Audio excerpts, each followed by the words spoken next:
Alright guys, what's up? Sorry about that. It's a busy day today. So I'm gonna dive right into it. It's so busy, I didn't even get to make coffee. That's where we're at right now. So it's a lot going on. I just gotta settle myself and get myself together and get my notes. I had to put my tablet to charge. We're in rough times, guys. We're in dire straits. I want to start off, of course, by saying that I continue to monitor the passing of Hurricane Melissa over Jamaica and, of course, the other islands that it will be impacting as she continues to very slowly make her way across that area of the Caribbean. As we all know, we have been through this before, not so slowly, but of course with Hurricane Irma, definitely the intensity and the force of the winds was felt. My only hope is that forward motion can speed up and that it is shorter rather than how prolonged it looks like it's going to be. So my thoughts and prayers are most definitely with the people of Jamaica. And I wanted to provide an update and some clarity as well on an article that is in the Daily Herald today. St. Martin students in Jamaica, there were attempts that were made to get the country. However, flight availability scheduling was, as you can imagine, haphazard, leading up to the shutdown of Jamaica's airports.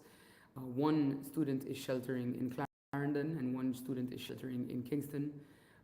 Division Study Financing are in touch with the students as well as the Athletics Association, as one of them is, of course, an athlete. As I mentioned before, flight availability was extremely limited, and as you can imagine, to charter a plane for two people is not something that's possible. So in the interim, I have already signaled the DBB of Foreign Relations to coordinate any evacuation efforts following the storm's passage to include both students. So that we have their information, we have their name, their passport, and their contact information. We're aware of where they're sheltering in place.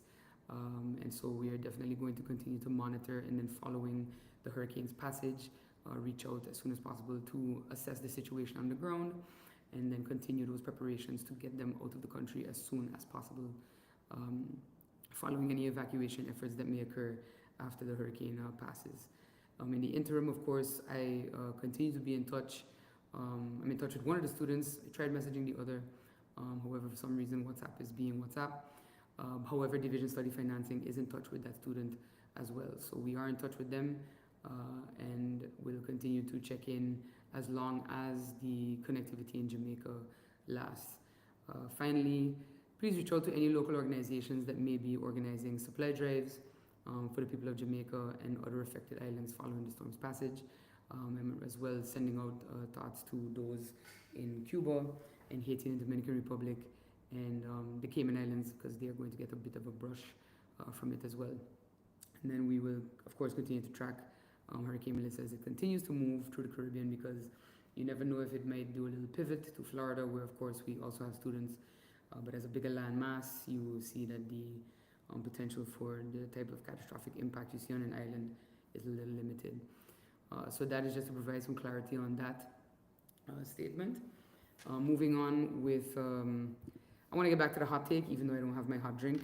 I'm still going to do a hot take. My hot take for today is actually, it comes from Aesop's Fables, which was one of my favorite books to read as a kid in my childhood. You know, it had the fable, like the fables about the ant and the grasshopper and such, and then there's a moral of the story, right? So one of my favorites is actually The Wolf and the Lamb, where essentially the lamb, wolf comes across a lamb who is strayed from the fold and says, you know, I'm not gonna be violent with you. He wants to basically have the lamb justify why he should eat him. And in the end, the moral of the story is the tyrant will always find a pretext for his tyranny, and it is useless for the innocent to try by reasoning to get justice when the oppressor intends to be unjust. Now that can refer to a vast number of things, but I refer it in general across the world to persons in power when they get to a certain point that they feel as though they are untouchable and that the rules don't apply to them, even the simple rules. And I think that that is one of the biggest dangers that we see.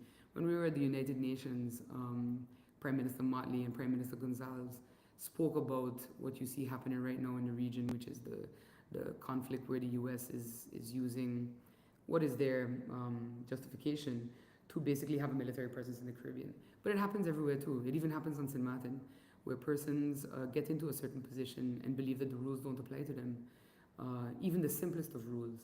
And I think, I remember once when I was in Parliament, someone said, the average man on the street in St. Martin doesn't care about corporate governance, for example. And I said, they should. Because if somebody, whether it's parliament or government, can't respect even the basic rules of good corporate governance, then how am I to expect them to obey the law of the country, the laws of the land? And I think for me, when I talk about tyrants and their pretext for tyranny, that's the message I want to leave, that it doesn't matter how big or how small a country is. There will always be persons in it that believe that they are the one above all, simply because of something like opposition. And that the average person should care about even the littlest rules, even the smallest of rules, because the smallest of rules, being able to break those means you're also going to break the biggest. So that's my hot take of today, as well, as we look at what's happening in the US, as we look at what's happening in Trinidad, for example, as we look at what's happening here in St. Martin. I think it's important to remember that. And for me, as Minister of Education, I will always continue to educate the public on what our rules are in terms of good governance, good corporate governance, and support the calling out of those who disrespect and disregard those rules as well. Further to that, we had the netball Battle of the Isles tournament that started in St. Eustatius last week, and then made its way to St. Martin. I attended the closing games on Sunday, and yeah, netball, still learning the rules.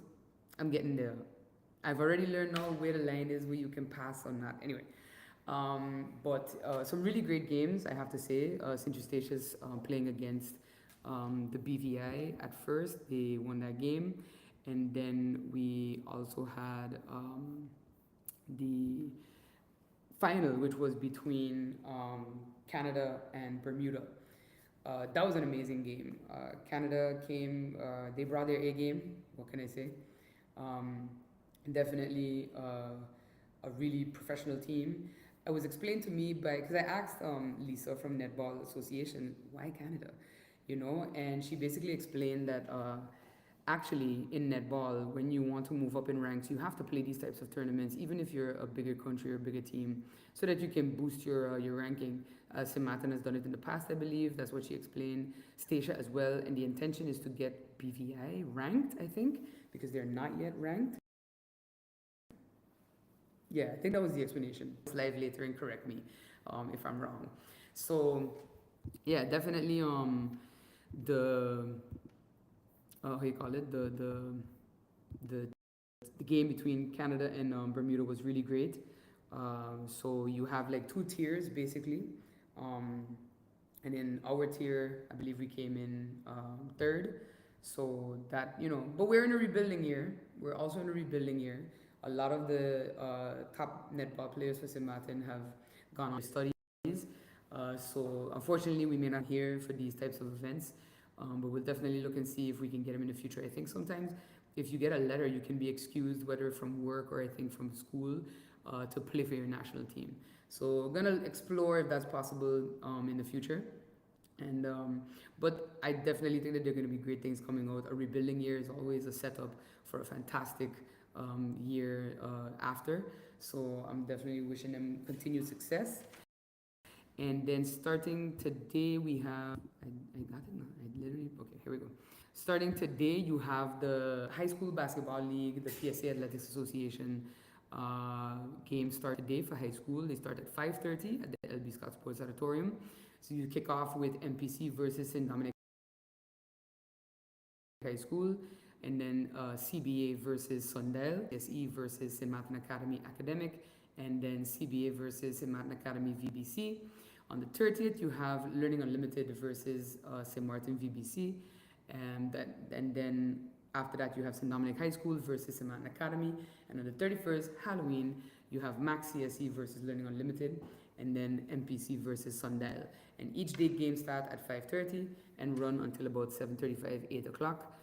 So just to let everybody know that that's what's happening in the sports ball updates that I got today.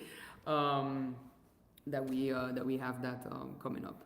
And then of course, I am traveling on Friday, the 31st of October, to Aruba and Bonaire for what is called Vierlanden Overleg. That is, of course, the meeting where the ministers of different disciplines in the kingdom meet with one another.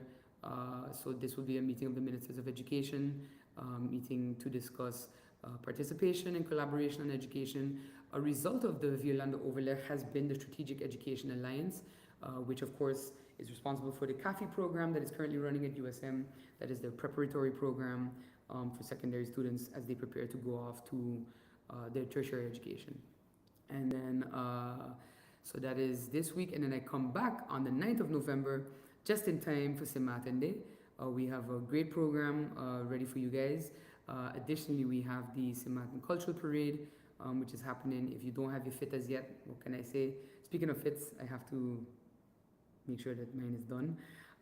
But yes, and that will be happening for St. Martin Day, so I'm really hoping that we have wonderful weather, not too hot, but no rain as well, so that we can have a wonderful celebration of St. Martin's Day. It is the Dutch side responsibility this year.